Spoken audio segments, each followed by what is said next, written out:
നമസ്കാരം. ആ, നമ്മളിന്ന് ചർച്ച ചെയ്യാൻ പോകുന്ന വിഷയം, നമ്മുടെ ജീവിതത്തിൽ നമ്മൾ ഒരുപാട് തീരുമാനങ്ങളൊക്കെ എടുക്കും. പക്ഷേ ഇത് പൂർത്തീകരിക്കാൻ പറ്റാതെ പാതി വഴിയിൽ ഉപേക്ഷിച്ചു പോകുന്ന ഒരു 90% ആൾക്കാരെയുമാണ് നമ്മൾ കണ്ടിട്ടുള്ളത്. അല്ലെങ്കിൽ നമ്മളും അതിൽ ഒരു പങ്കാളിയാണ്. ഇപ്പം ഇതിനെന്താണൊരു പ്രതിവിധി? അതിനെക്കുറിച്ചാണ് ഇന്ന് ഞാൻ നിങ്ങളോട് സംസാരിക്കാൻ ഉദ്ദേശിക്കുന്നത്. ഒരു 15ഓളം പോയിന്റുമായിട്ട് നിങ്ങളുമായിട്ട് ചർച്ച ചെയ്യാൻ ഉദ്ദേശിക്കുന്നു. അപ്പം നിങ്ങളൊരു നോട്ട് ബുക്കോ ഡയറിയോ ഒക്കെ എടുത്തു വെച്ച് ഈ പോയിന്റുകളൊക്കെ ഒന്ന് നോട്ട് ചെയ്ത് വെച്ചാൽ നമ്മുടെ ജീവിതത്തിൽ അത് വലിയ വലിയ നേട്ടങ്ങൾക്ക് നമുക്ക് ഉണ്ടാക്കിയെടുക്കാൻ പറ്റും. അപ്പം അതുകൊണ്ട് എല്ലാവരും ഒന്ന് നോട്ട് ചെയ്യുക. ഒന്നാമത്തെ പോയിന്റ്, നമ്മൾ തീരുമാനം ഒക്കെ എടുത്തു, പക്ഷെ അതിനോടൊപ്പം കടന്നു വരുന്ന ഒന്നാണ് നമ്മുടെ പേടി എന്ന് പറയുന്നത്. അപ്പോൾ ഈ പേടികൾ ഇങ്ങനെ കടന്നു വരുമ്പം അത് നിങ്ങളൊന്ന് നോട്ട് ചെയ്യുക. എന്ത് കാര്യത്തിലാണ് നമ്മൾ പേടിക്കുന്നത് ഒന്ന് നോട്ട് ചെയ്യുക. ഇപ്പോൾ ഈ പേടികൾ നോട്ട് ചെയ്യുന്ന സമയത്ത് നമ്മളത് സ്വയം ജഡ്ജ്മെൻറ്റ് ചെയ്യാതിരിക്കുക. അതായത് എനിക്കെന്താണ് ഇങ്ങനെ വരുന്നത്, അങ്ങനെയുള്ള ജഡ്ജ്മെൻ്റ് ഒന്നും ചെയ്യാതെ നമ്മളെ ലക്ഷ്യം എഴുതി വെക്കുക. എന്താണ് നമ്മൾ തീരുമാനിച്ചത്, അതിനോടൊപ്പം കടന്നു വരുന്ന പേടികൾ എന്താണെന്നുള്ളത് എഴുതി വെക്കുക. ഒന്നാമത്തെ പോയിന്റ് ഇതാണ്. രണ്ടാമത്തെ പോയിന്റ് എന്ന് പറഞ്ഞു കഴിഞ്ഞാൽ, തീരുമാനം നമ്മൾ എടുത്തു, ഇനിയും അത് നടന്നില്ല എങ്കിൽ, അല്ലെങ്കിൽ തീരുമാനം എടുത്തില്ലെങ്കിലും നമ്മുടെ ജീവിതത്തിൽ ഉണ്ടാകുന്ന മോശം അവസ്ഥയെക്കുറിച്ച് നമ്മളൊന്ന് കാണുക, അതൊന്ന് എഴുതി വെക്കുക.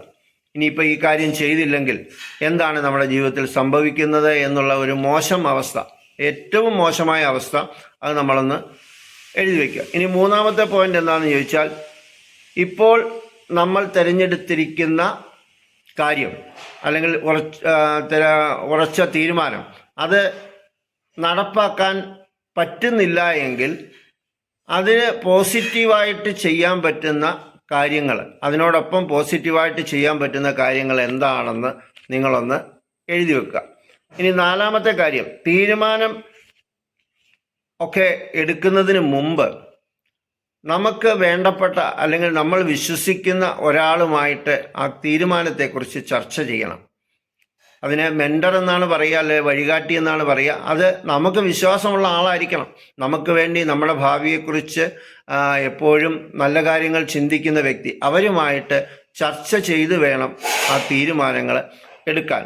ഇനി അഞ്ചാമത്തെ പോയിന്റ് ഏതാണെന്ന് ചോദിച്ചു കഴിഞ്ഞാൽ, ദേഷ്യത്തിലോ സങ്കടത്തിലോ അല്ലെങ്കിൽ വളരെ ഹാപ്പിയായോ ഇരിക്കുന്ന സമയത്ത് തീരുമാനങ്ങൾ എടുക്കാതിരിക്കുക എന്നുള്ളതാണ്. നമ്മൾ ഇപ്പോൾ ചിലപ്പോൾ സങ്കടാവസ്ഥ നമുക്ക് വരാറുണ്ട്, ദേഷ്യം നമുക്ക് വരാറുണ്ട്, അതുപോലെ നല്ല ഹാപ്പി ആയിരിക്കുന്ന സമയങ്ങളൊക്കെ വരാറുണ്ട്.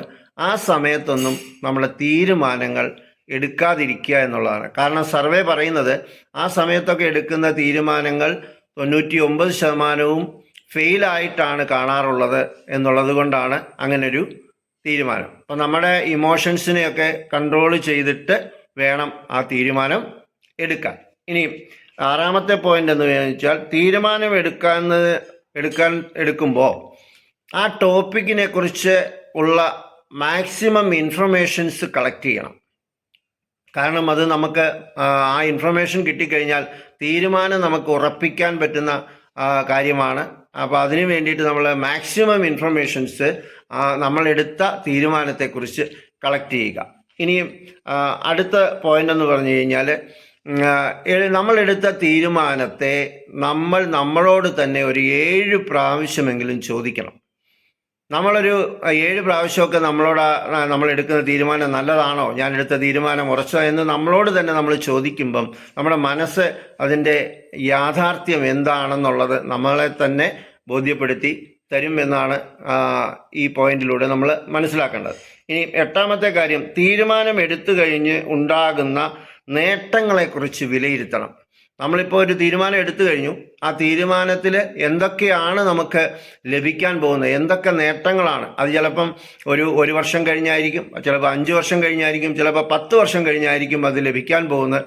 അപ്പം അത് നമ്മൾ കൃത്യമായിട്ട് ഒന്ന് വിലയിരുത്തണം, അല്ലെങ്കിൽ എഴുതി വെക്കണം. ഇനി 9ാമത്തെ പോയിന്റ്, വലിയ തീരുമാനങ്ങളാണ് എടുക്കുന്നതെങ്കിൽ ഓപ്ഷൻസ് എഴുതി വെക്കണം.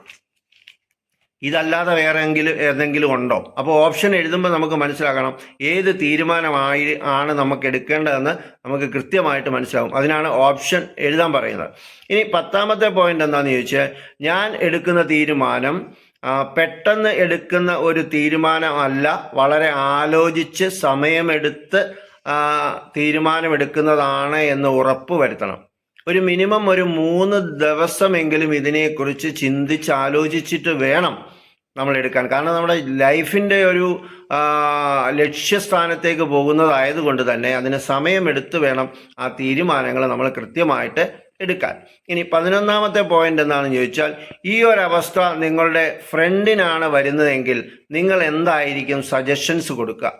കാരണം ഈ നമ്മൾ ചിന്തിക്കുന്ന പോലെ മറ്റുള്ളവരും ചിന്തിക്കാമല്ലോ. അത് നിങ്ങളുടെ ഒരു ഇൻറ്റിമേറ്റ് ഫ്രണ്ട് ആണെങ്കിൽ നിങ്ങൾ എന്ത് സജഷൻ ആയിരിക്കും കൊടുക്കുന്നതെന്ന് നിങ്ങൾ കൃത്യമായിട്ട് എഴുതി വെക്കണം. ഇനി 12ാമത്തെ പോയിന്റ് എന്ന് പറയുന്നത്, തീരുമാനം എടുത്തത് എനിക്ക് വേണ്ടിയാണോ അതോ വീട്ടുകാർക്ക് വേണ്ടിയാണോ നാട്ടുകാർക്ക് വേണ്ടിയാണോ എന്നുള്ളത് നിങ്ങൾ കൃത്യമായിട്ട് ആലോചിച്ച് ഉറപ്പുവരുത്തേണ്ട ഒന്നാണ്. നമുക്ക് വേണ്ടി സ്വയം തീരുമാനമെടുക്കാം, അല്ല നമ്മുടെ വീട്ടുകാർക്ക് വേണ്ടി എടുക്കാം, കുടുംബത്തിന് വേണ്ടി എടുക്കാം, അതല്ലെങ്കിൽ ഒരു നാട്ടുകാർക്ക് വേണ്ടി എടുക്കാം. പല രീതിയിലാണ് നമ്മൾ തീരുമാനങ്ങൾ എടുക്കുന്നത്. അപ്പോൾ അത് നമ്മൾ കൃത്യമായിട്ട് ഉറപ്പുവരുത്തണം. ഇനി 13ാമത്തെ പോയിന്റ്, സ്വയം സ്നേഹിക്കുക, വിശ്വസിക്കുക എന്നുള്ളതാണ്. നമ്മളെ വിശ്വസിക്കുകയും സ്നേഹിക്കുകയും ചെയ്യുമ്പോഴാണ് ശരിയായുള്ളൊരു തീരുമാനങ്ങൾ നമുക്ക് എടുക്കാൻ പറ്റുന്നത്.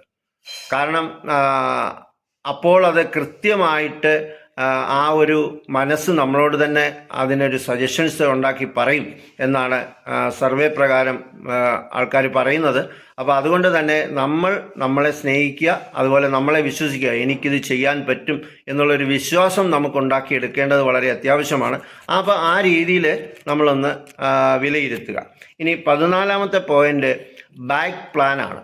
അതായത് നമ്മളൊരു സംഭവം ചെയ്യാൻ പോകുമ്പം അതിൻ്റെ പിന്നിലുണ്ടായേക്കാവുന്ന ബുദ്ധിമുട്ടുകളെക്കുറിച്ച്, അല്ലെങ്കിൽ നമ്മളെടുത്ത തീരുമാനം നടപ്പിലാക്കാൻ പോകുമ്പം വന്നു ചേരാവുന്ന നമ്മുടെ കുടുംബ പ്രശ്നമാകട്ടെ, അതുപോലെ തന്നെ മാനസിക പ്രശ്നങ്ങളാകട്ടെ, അതുപോലെ തന്നെ നമ്മുടെ സാമ്പത്തികമായ പ്രശ്നങ്ങളാകട്ടെ, ഇതിനെയൊക്കെ ഒന്ന് നമുക്ക് നേരത്തെ മുൻകൂട്ടി കാണാൻ കഴിയുന്നത് നല്ലതാണ്. കാരണം അങ്ങനെ കണ്ടു കഴിഞ്ഞാൽ അതിന് പരിഹാരമായിട്ട് നമുക്കത് പലതും ചെയ്തുകൊണ്ട് നമ്മൾ ഉറച്ച തീരുമാനത്തിൽ നമുക്ക് മുന്നോട്ട് പോകാൻ പറ്റും. ഇപ്പോൾ ഒരു ഡോക്ടർ പഠിച്ച് റെഡിയായി ഇറങ്ങിക്കഴിഞ്ഞാൽ അവർക്ക് വീട്ടിലിരിക്കാൻ പറ്റില്ല. അപ്പോൾ അവർക്ക് ഹോസ്പിറ്റലിലോ അല്ലെങ്കിൽ അവരിടുന്ന ക്ലിനിക്കിലോ ഒക്കെയാണ് അവർക്ക് ഇരിക്കേണ്ടി വരുന്നത്. അപ്പം അത് ആ സമയത്ത് മറ്റൊന്നും ചെയ്യാനും പറ്റത്തില്ല. അപ്പം അതിനെക്കുറിച്ച് നമ്മൾ ഉണ്ടാകുന്ന ആ സമയത്ത് നമുക്ക് എന്തെങ്കിലും നമ്മൾ അതിലേക്ക് മാറുമ്പം നമ്മൾ ചെയ്തുകൊണ്ടിരുന്ന കാര്യങ്ങൾക്ക് പരിഹാരം എങ്ങനെ കണ്ടെത്താം എന്നുള്ള ഒരു ബാക്ക് പ്ലാൻ നമുക്ക് ഉണ്ടാക്കിയെടുക്കേണ്ടത് വളരെ ഇമ്പോർട്ടൻ്റ് ആണ്. ഇനിയും 15ാമത്തെ പോയിന്റ്, ലാസ്റ്റ് പോയിന്റാണ്, ഉത്തരവാദിത്തങ്ങൾ ഏറ്റെടുക്കുക. ഉത്തരവാദിത്തങ്ങളെ ഏറ്റെടുക്കുമ്പോൾ മാത്രമാണ് നമുക്ക് ഉറച്ച തീരുമാനങ്ങൾ എടുത്തത് നടപ്പിലാക്കാൻ പറ്റുന്നത്. ലൈഫിൽ ഏറ്റവും കൂടുതൽ നമ്മൾ ശ്രദ്ധിക്കപ്പെടുന്ന കാര്യം, പലരും ഉത്തരവാദിത്തം ഏറ്റെടുക്കാൻ തയ്യാറാകുന്നില്ല എന്നുള്ളതാണ്. ഉത്തരവാദിത്തം ഏറ്റെടുക്കുമ്പോഴാണ് നമുക്ക് പല കാര്യങ്ങളും പഠിക്കാൻ പറ്റുന്നതും അതോടൊപ്പം നമ്മൾ എടുത്ത തീരുമാനത്തിൽ ഉറച്ചു നിന്നുകൊണ്ട് അത് വിജയിപ്പിക്കാൻ സാധിക്കുന്നതും. അപ്പം ലൈഫിൽ ഏറ്റവും അത്യന്താപേക്ഷിതമായ ഒന്നാണ് ഉത്തരവാദിത്തങ്ങൾ ഏറ്റെടുക്കുക എന്നുള്ളത്. ഉത്തരവാദിത്തങ്ങൾ ഏറ്റെടുത്തുകൊണ്ട് നിങ്ങൾ ഈ 15 പോയിന്റുകൾ കൃത്യമായിട്ട് നോട്ട് ചെയ്ത് നിങ്ങൾ പ്രവർത്തിക്കാൻ തയ്യാറായി കഴിഞ്ഞാൽ എടുത്ത തീരുമാനത്തിൽ നമുക്ക് പുറകോട്ട് പോകാതെ വിജയിക്കാൻ പറ്റും എന്നുള്ളതാണ് ഈ 15 പോയിന്റിലൂടെ നമ്മൾ മനസ്സിലാക്കുന്നത്. അപ്പോൾ അത് നിങ്ങൾ കൃത്യമായി ഓരോ പോയിന്റുകളും പല ആവർത്തി നിങ്ങൾ കേൾക്കുകയും അതുപോലെ തന്നെ പഠിക്കുകയും ചെയ്തു കഴിഞ്ഞാൽ നമ്മുടെ ജീവിതത്തിൽ വിജയമുണ്ടാക്കാൻ പറ്റും. ഏതൊരവസ്ഥയെയും നമുക്ക് മാറ്റിയെടുക്കാനും പറ്റും എന്നുള്ളത് ഇനിയും ഞാൻ പറയുന്ന ഒരു കഥയിലൂടെ നിങ്ങൾക്ക് മനസ്സിലാകും എന്നുള്ളതാണ്. കഥയല്ല, ഒരു നടന്ന സംഭവം. അതായത് ഒരു പിതാവ് 2 കുട്ടികളെയും കൊണ്ട് ട്രെയിനിൽ യാത്ര ചെയ്യുകയാണ്. നമുക്കറിയാം ട്രെയിനിൽ ധാരാളം ആളുകളുണ്ട്. അദ്ദേഹം ഇടവും വലവും 2 കുട്ടികളെയും ഇരുത്തിക്കൊണ്ട് അദ്ദേഹവും ഇരുന്നു കൊണ്ട് യാത്ര ചെയ്യുകയാണ്. പക്ഷേ ഈ കുട്ടികൾ ഭയങ്കരമായിട്ട് കരയുകയാണ്. പക്ഷെ അദ്ദേഹം വേറെ ഏതോ ഒരു ലോകത്താണ്. കുട്ടികൾ കരയുന്നതൊന്നും അദ്ദേഹം ശ്രദ്ധിക്കുന്ന പോലുമില്ല. അപ്പം അവിടെ ഇരിക്കുന്നവർക്കൊക്കെ അരോചകത്വം വന്നു തുടങ്ങി. കാരണം കുട്ടികൾ ഇത്രയും വാമറയിട്ട് കരഞ്ഞിട്ടും അദ്ദേഹം ശ്രദ്ധിക്കുന്നില്ല, അദ്ദേഹം ഒന്നും അവരെ ഒന്നും ആശ്വസിപ്പിക്കുന്നില്ല. അപ്പോൾ ഇത് കണ്ട് ഇരുന്ന ഒരു വ്യക്തി അദ്ദേഹത്തെ തൊട്ടിട്ട് ചോദിച്ചു, നിങ്ങളുടെ കുട്ടികൾ കരയുന്ന കണ്ടില്ലേ, ഇവരെ ഒന്ന് ആശ്വസിപ്പിച്ചുകൂടെ നിങ്ങൾക്ക്? അപ്പം അദ്ദേഹം പറഞ്ഞു, ക്ഷമിക്കണം, ഞാനത് ശ്രദ്ധിച്ചില്ല, കാരണം എൻ്റെ ഭാര്യ മരിച്ചിട്ട് 1 മണിക്കൂറേ ആയിട്ടുള്ളൂ. അത് മോർച്ചറിയിൽ വെച്ചിട്ട് ഞാൻ കുട്ടികളെയും കൊണ്ട് എൻ്റെ വീട്ടിലേക്ക് പോവുകയാണ്. എൻ്റെ ഭാര്യയെക്കുറിച്ച് ഞാൻ ഓർത്തിരുന്നപ്പോൾ കുട്ടികൾ കരഞ്ഞതൊന്നും കണ്ടില്ല എന്ന് പറഞ്ഞു കഴിഞ്ഞപ്പോൾ ഈ വളരെ ക്രോധത്തോടു കൂടി ആ പിതാവിനെ തൊട്ട് ചോദിച്ച ആള് പിന്നെ സൈലൻ്റായി എന്നുള്ളതാണ്. പിന്നെ ഒരക്ഷരം പോലും ആരും പറഞ്ഞില്ല.